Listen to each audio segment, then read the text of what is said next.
샬롬, 네, 반갑습니다. 어, 오랜만에 이 자리에 섰는데, 말씀 전하기 전에, 제가 선교 편지를 보내가지고 사실은 제 근황을 좀 아시겠지만, 혹시 모르는 분들을 위해서 한번 보고를 하고 넘어가도록 하겠습니다. 저는 2024년 12월부터 작년 11월까지죠. 1년 동안 안식년을 가졌고요. 이제, 나아갈 길에 대해 고민을 하다가 이제 캄보디아에서는 완전히 철수하기로 했습니다. 그래서 12월에 가가지고 이제 일주일 동안 정리를 하고 왔고요. 다행인 것은 저희 주소망학교에 후임인 선교사님 커플이 오셨어요. 91년생 아주 젊으신 네, 자녀가 없으신 분들인데 오셔가지고 이제 제가 하던 일을 대신할 수 있게 되어가지고 제가 기쁜 마음으로 잘 인수인계를 하고 돌아오게 되었습니다. 12월로 이제 캄보디아 사역은 마쳤고요. 계속 기도하던 중에 저희가 지금 이제 포천에 머물고 있는데 포천에는 외국인이 참 많아요. 외국인 길거리 걸어 다니면 한 7명, 8명 중에 한 명은 외국인을 만날 정도로 그렇게 많은 곳인데 또 그곳에서 다문화 센터랑 좀 연결이 돼가지고 그쪽에서 국내 다문화 선교를 하면 좀 어떻겠냐 이런 말씀도 들었습니다. 아직 결정을 한 건 아니지만 그쪽을 향해서 계속 기도하고 있고요. 그래서 아마 포천을 중심으로 국내 선교를 하게 될 수도 있고 아니면 제가 또 이제 다른 교회에 이제 부목사로 가게 될 수도 있을 것 같습니다. 아마 1, 2월 중에 결정이 날 것 같은데 여러분들 그때까지 계속 같이 기도해 주시면 감사하겠습니다. 네, 간략하게 선교 보고를 마치고요. 어, 어느 목사님께서 참된 그리스도인의 앞에 붙을 수 없는 것들을 몇 가지 말씀해 주신 적이 있어요. 그래서 항상 자신을 이렇게 점검하라고 말씀을 하셨는데 뭐가 있을까요? 그리스도인 앞에 붙을 수 없는 수식어. 첫 번째로 교만한 그리스도인은 있을 수가 없다고 하셨어요. 예수 그리스도가 정말 나의 죄를 위해서 십자가에 돌아가시고 우리의 이웃의 죄를 위해서 돌아가셨다는 것을 깨닫는다면 내가 결코 교만해질 수 없다라고 하셨습니다. 또한 두 번째로 불안한 그리스도인은 있을 수가 없다라고 하셨어요. 그러니까 하나님 아버지를 우리가 그렇게 말 그대로 아버지로 모시고 살아가는 사람들에게 불안감이 온다면 그것도 참 이상한 일이겠죠. 창조주이시요 구속자이신 우리 하나님을 아버지로 모실 때 불안한 그리스도인은 있을 수 없다라는 말씀을 들었습니다. 그리고 세 번째 오늘 저희가 말하고 싶은 건데 게으른 그리스도인은 있을 수가 없다라고 생각을 해요. 어, 하나님이 주신 모든 것을 우리에게 있는 모든 것이 하나님의 것임을 깨닫고 시간도 하나님이 주신 선물이라는 것을 깨닫는다면 과연 게으른 그리스도인이 있을 수 있겠는가라는 생각이 듭니다. 근데 저 역시 이 앞에 말한 세 가지가 항상 걸릴 때가 많아요. 그래서 항상 자신을 돌아보고 점검하는 게 필요하다고 생각합니다. 우리가 보통 게으름하면 무엇이 떠오르십니까? TV 앞에 앉아서 정오가 넘도록 채널을 돌리며 있는 모습, 혹은 침대에서 일어나지 못하는 사람, 직장에서 할 일을 미루고 딴짓을 하는 풍경을 우리가 생각합니다. 물론 문자적으로는 그게 맞죠. 하지만 오늘 성경이 우리에게 지적하는 게으름은 그런 어떤 육체적인 태만을 넘어서는 훨씬 더 본질적이고 치명적인 이야기를 함께 나눠보고 싶습니다. 우리는 지금 바쁨이라는 것이 어쩌면 훈장처럼 여기는 시대를 살아가고 있어요. 누군가에게 요즘 어떠세요? 라고 물어보면 열의 아홉은 바빠요? 라고 대답을 할 정도로 그냥 한가해요. 아무것도 하고 있지 않아요. 라고 말하면 왠지 능력 없는 사람이 된 것 같고 백수가 된 것 같은 그런 느낌 때문에 바쁘다라는 것이 어쩌면 훈장처럼 살아가고 있습니다.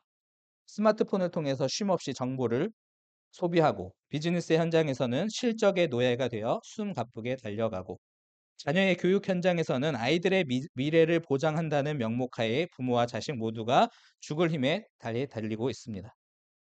그런데 우리는 여기서 아주 좀 무겁고도 서늘한 질문 하나를 던져보아야 할 것 같습니다. 우리는 지금 진정으로 하나님 보시기에 부지런한 것인가? 아니면 그저 세상이 요구하는 리듬에 맞춰 분주하게 살아가고 있는가 하는 것입니다. 오늘날 그리스도인들의 가장 치명적인 착각이 있다고 하면은 바쁘게 몸을 움직이고 열정적으로 사는 것을 하나님 앞에 성실하게 사는 것과 같은 것으로 여기며 산다는 것에 있습니다. 그러나 성경의 어떤 준엄한 관점에서 보자면 방향 없는 속도는 성실이 아니라 영적인 도망에 불과하다는 사실입니다. 목적 없는 열심은 부지런함이 아니라 사실은 생각하기를 거부하는 나태함의 다른 이름일 뿐이에요. 사도 바울은 고린도전서 9장 26절에서 그러므로 나는 다름질하기를 향방 없는 것 같지 아니하고 싸우기를 허공을 치는 것 같이 아니하며라고 말씀을 하고 있어요. 17세기의 프랑스의 위대한 수학자이자 신학자였던 블레즈 파스칼은 그에 져서 팡세에서 인간의 근원적인 불행의 원인을 이렇게 꿰뚫어 보았습니다. 인간의 모든 불행은 단 한 가지, 조용히 방 안에서 앉아 자기 자신과 마주할 줄 모르는 데서 온다라고 말을 했어요.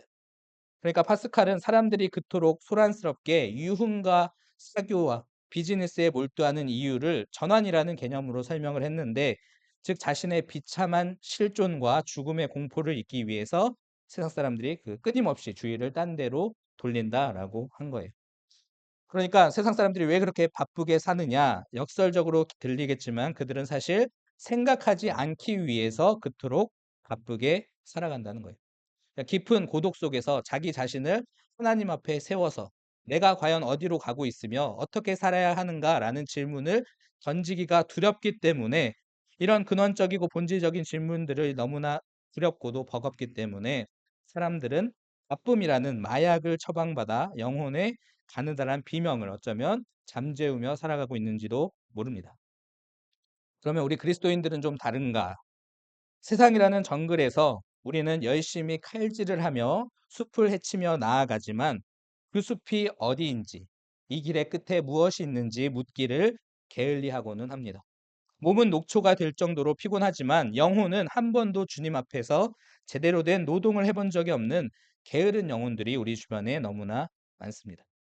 그래서 오늘 본문 잠언 6장은 이런 우리에게 충격적인 선언을 던지는데요. 우리가 스스로는 부지런하다고 자부하며 성실한 납세자요, 능력 있는 직장인이요, 헌신적인 부모라고 믿으며 살아온 그 모든 분주함이 하나님 눈에는 좀 더 자자, 좀 더 졸자, 손을 모으고 좀 더 누워 있자라고 말하며 영적인 깊은 잠에 빠져 있는 비참하고도 나태한 모습일 수도 있다라는 사실입니다. 그래서 오늘 우리 함께 이 말씀을 통해서 화려한 분주함과 포장된 성실함 뒤에 감추어진 우리 영혼의 벌거벗은 현주소를 정직하게 볼 수 있기를 원합니다. 기쁨이라는 우상을 내려놓고 우리를 흔들어 깨우시는 하나님의 손길 앞에 우리 영혼이 온전히 반응하는 은혜의 시간이 되기를 주님의 이름으로 간절히 소망합니다. 오늘 성경은 게으름에 대해서 심각한 경고를 하고 있는데, 오늘 본문 6절부터 8절까지를 다시 한번 읽어보겠습니다. 6절부터 8절 같이 읽겠습니다. 시작. 게으른 자여, 개미에게 가서 그가 하는 것을 보고 지혜를 얻으라. 개미는 두령도 없고 감독자도 없고 통치자도 없으되 먹을 것을 여름 동안에 예비하며 추수 때에 양식을 모으느니라. 아멘. 잠언의 많은 부분을 이 솔로몬 왕이 지었다라고 생각이 드는데, 인류 역사상 전무후무한 지혜를 소유했던 이 솔로몬 왕은 인생의 가장 본질적인 지혜를 배우기 위해 우리를 어떤 화려한 궁전의 도서관이나 철학자들 앞에 데려가지 않습니다. 오히려 그는 우리 발밑에 기어다니는 개미에게 시선을 맞추라고 말씀하고 있어요. 만물의 영장이라 자부하며 바쁨을 핑계로 영혼을 방치하는 인간이 고작 한 손가락에 눌려 죽을 개미에게 고개를 숙이고 배워야 한다는 사실이 우리에게 다가오는 첫 번째 충격이라고 할 수가 있을 것 같아요. 그럼 우리가 개미에게 무엇을 배워야 할까요? 여기서 우리가 주목해야 할 핵심 단어는 바로 그들에게 감독자가 없다라는 사실이에요. 개미의 위대함은 감독자가 없이도 스스로 움직이는 놀라운 어떤 자발성에 있습니다.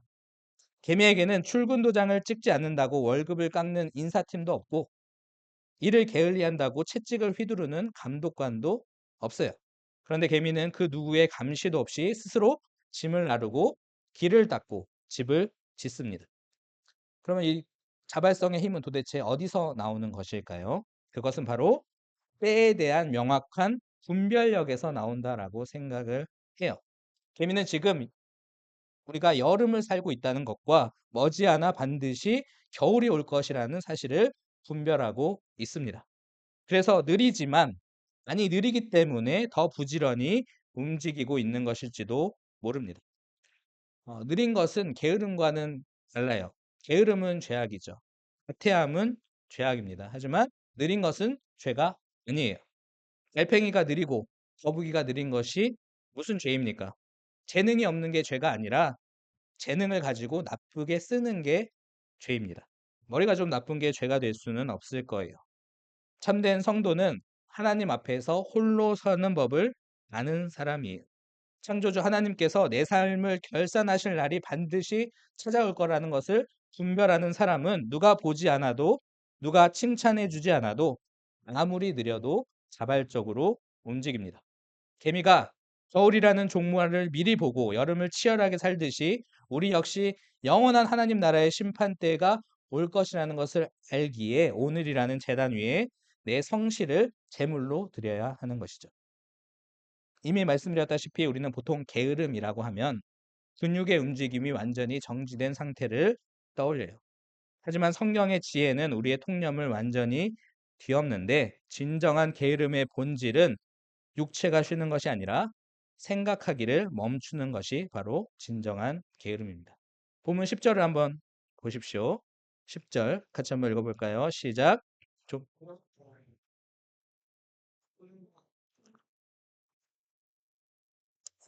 이 치명적인 유혹은 단순히 밤잠이 많은 것에 대한 말씀이 아닙니다.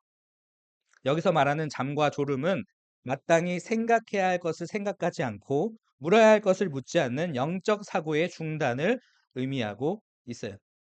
그러니까 중요한 것은 게으름의 본질을 더 깊이 묵상한다면 바쁘게 산다고 게으르지 않은 것이 아닙니다. 열심히 산다고 게으르지 않은 게 아니에요.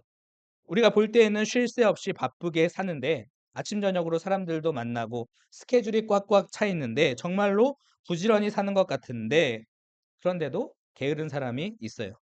어쩌면 그렇게 부지런히 살고 열심히 살고 죽을 힘을 다해서 하지만 방향이 틀렸다면 어떻습니까?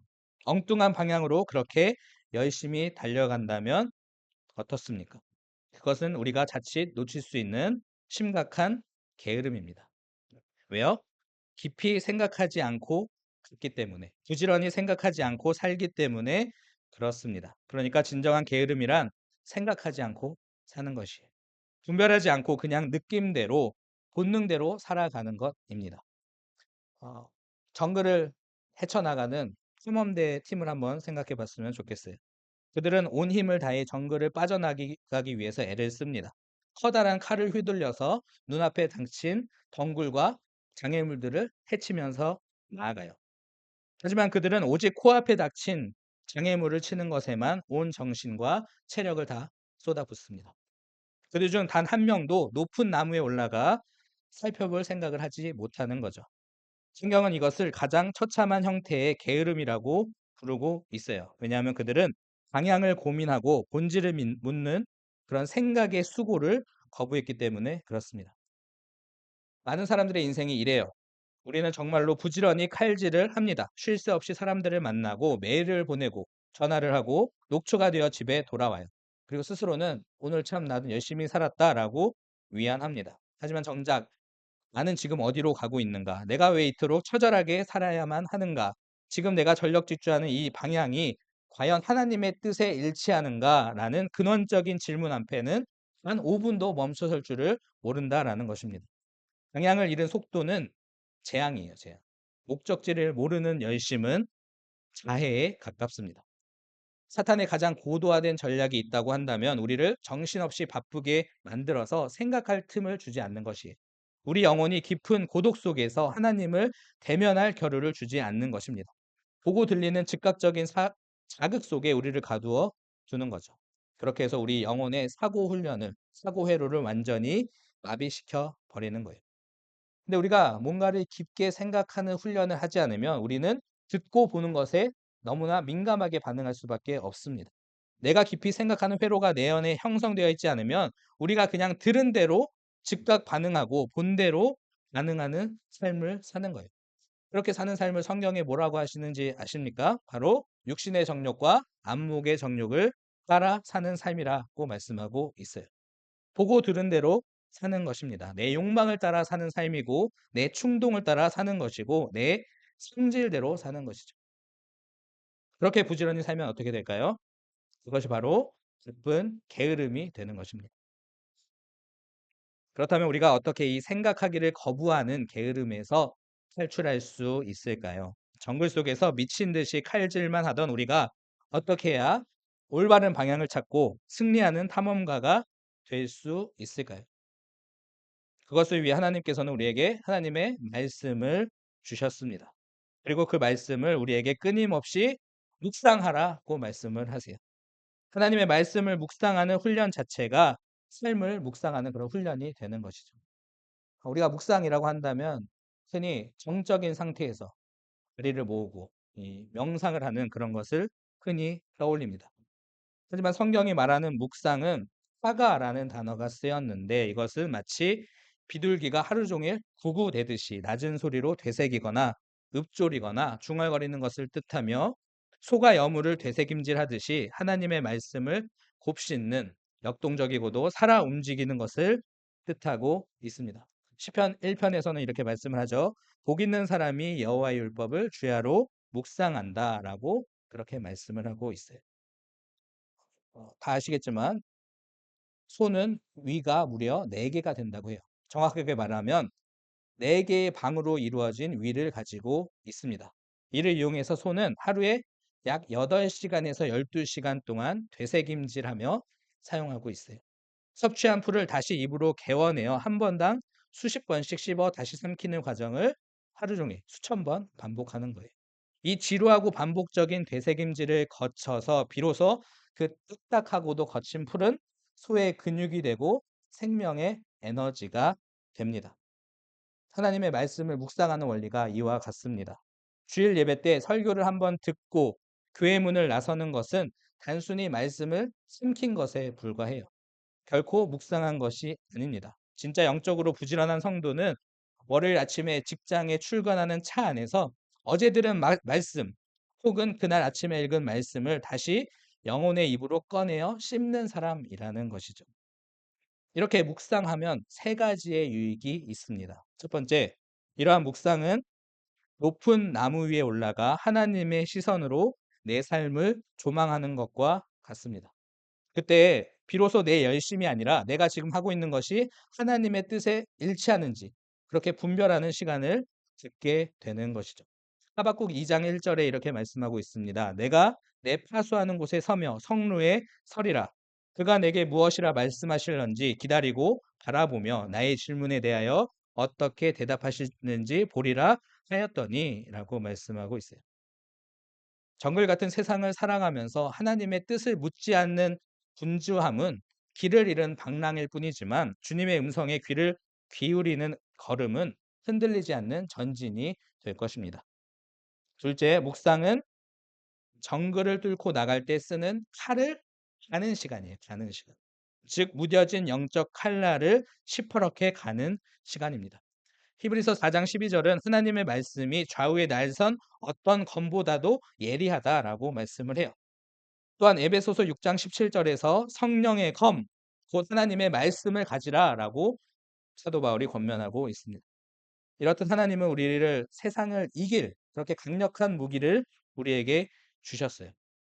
그런데 우리는 왜 이렇게 쉽게 상처받고 무너지게 될 것일까요?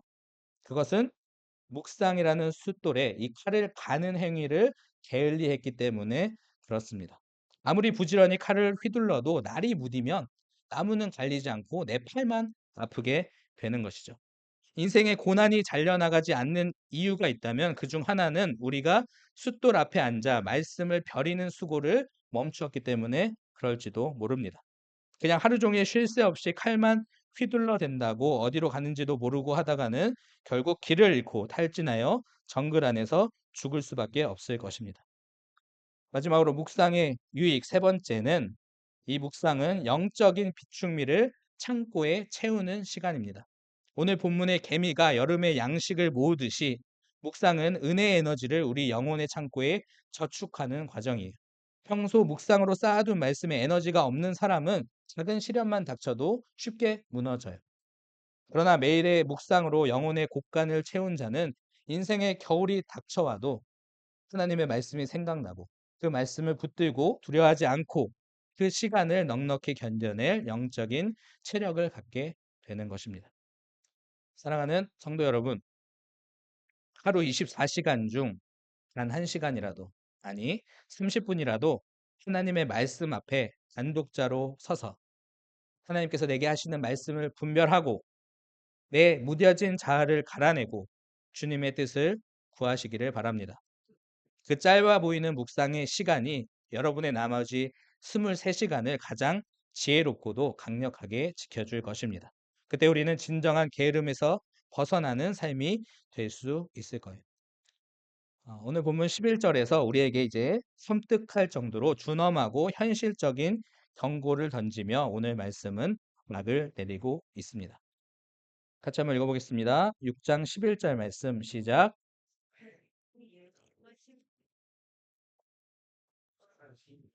아멘. 이 경고는 단순히 운이 나빠서 당하는 재난이 아니에요. 이것은 때를 분별하지 못한 자에게 필연적으로 닥칠 영적인 인과응보라고 할 수가 있습니다. 오늘 말씀은 우리의 빈궁함이 강도같이 올 것이라고 말씀하고 있어요. 왜 강도를 맞을까요? 강도 맞는 사람이 강도를 맞고 싶어서 맞습니까?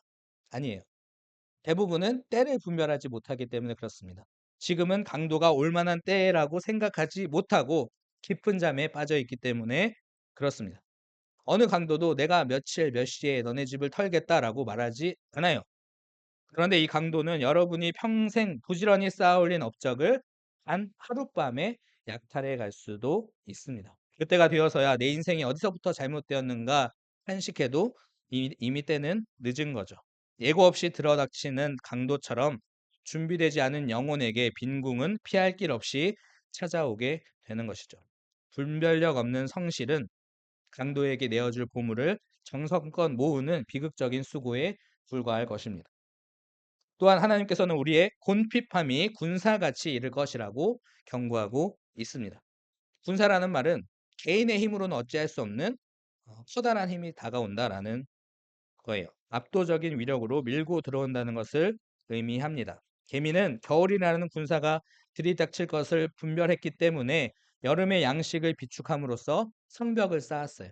하지만 좀 더 자자, 좀 더 졸자 하며 영적 양식을 비축하지 않은 자들은 인생의 겨울이 닥쳤을 때에 무방비 상태로 포위당하고 마는 것이죠.